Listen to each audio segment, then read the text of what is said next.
தசரா தோன்றிய வரலாறு. முன்னொரு காலத்தில் வரமுனி என்ற முனிவர் இருந்தார். அவர் தவத்தில் சிறந்தவர். வரமுனி இருப்பிடம் நோக்கி அகத்திய மாமுனிவர் வந்தார்.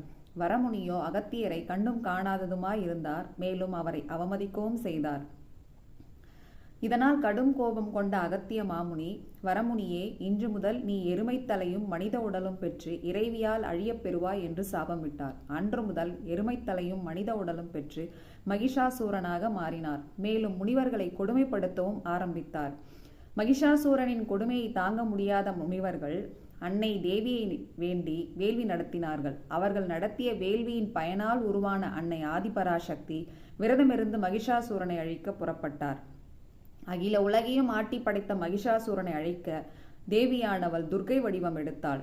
9 நாட்கள் நடந்த போரில் 10வது நாள் விஜயதசமி அன்று தேவி மகிஷாசூரனை வீழ்த்தினார்.